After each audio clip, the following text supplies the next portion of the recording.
नरक में शुद्ध होकर हम आते हैं पृथ्वी पे। फिर ये पृथ्वी पे जो नारकीय योनि है ये किस लिए है और उसकी गति कैसे होती है?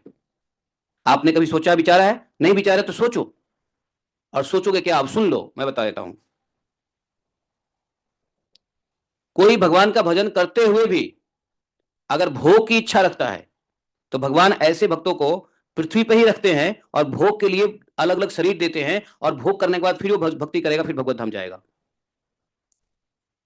हो सकता है हमारा मनुष्य जीवन पाप को भोगने के बाद हम आए हैं, लेकिन इस जीवन में अगर हमने भोग की इच्छा कर ली तो हम, हो सकता है भक्ति के साथ ये होगा कि पाप नहीं करोगे। लेकिन अगर भजन करते हुए, भक्ति करते हुए यदि मन में इच्छा आया खाने पीने की, स्त्री भोगने की, या खूब स्विमिंग करने की, फालतू के पिज्जा बर्गर खाने की, ज्यादा उड़ने की इच्छा हो रही है, तो भगवान कहेंगे अच्छा चलो ठीक है, 2-4 जन्म पंछी के ले लो, उड़ते रहो।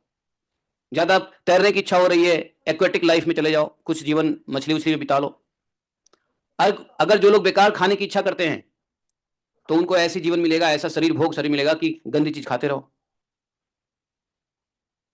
तो इस पृथ्वी पे जो नरकीय जीवन है, कीड़े मकोड़ों की, कुत्ते बिल्ली की, ये भोग शरीर है, ये पाप शरीर नहीं है। पाप शरीर तो मिलता है नरक में, पृथ्वी पे पाप शरीर मिलता है भोग। भोग इसलिए कहते हैं भोग की इच्छा खत्म करो, भोग का नाश करो, शरीर निर्वाह के लिए जो कुछ मिल जाए संतुष्ट रहो। अधिक भोग करने की इच्छा करोगे तो भजन भक्ति करते हुए भी आपको फिर दूसरा शरीर लेना पड़ेगा उस भोग को खत्म करने के लिए।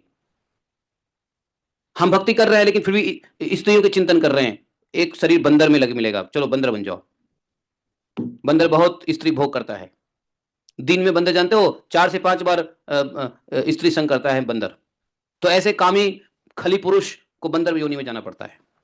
दूसरे की वस्तु को झपटने की अगर किसी को इच्छा है तो भी कहेगा बंदर में जाओ। बंदर क्या करता है? दूसरे किसी को झपटता है, आंख बंद डब्बा गायब नहीं। तो इस बात को ध्यान लेना कि नरक, भक्ति से तो नरक में ही जाएंगे, लेकिन भक्ति करते हुए यदि भोग की इच्छा कर रहे हो तो आपको भोग शरीर मिलेगा ही मिलेगा। इसी पृथ्वी पर रहोगे, भोग शरीर मिलेगा। देखते नहीं कभी कुत्ते होते हैं, किसी भक्त के पास में आ जाते हैं कुत्ते, जैसे जड़ भरत हिरन बन गए, फिर भी वो ऋषि मुनि के आश्रम में रहते थे। अब देखो राधा कुंड पे बहुत सारे कुत्ते हैं, बहुत सारे वृंदावन में सुअर हैं, बिल्ली है, जानवर है, उनको वृंदावन धाम मिला है। क्यों मिला है? क्योंकि भक्ति तो किया है इसलिए धाम मिला है, लेकिन भक्ति के साथ साथ भोग भी उसने किया है, भोग की इच्छा भी रखा है, इसलिए उसको उसको भोग शरीर मिला है। आप लोग कभी विचार करो तो समझ में आए। इसलिए कहा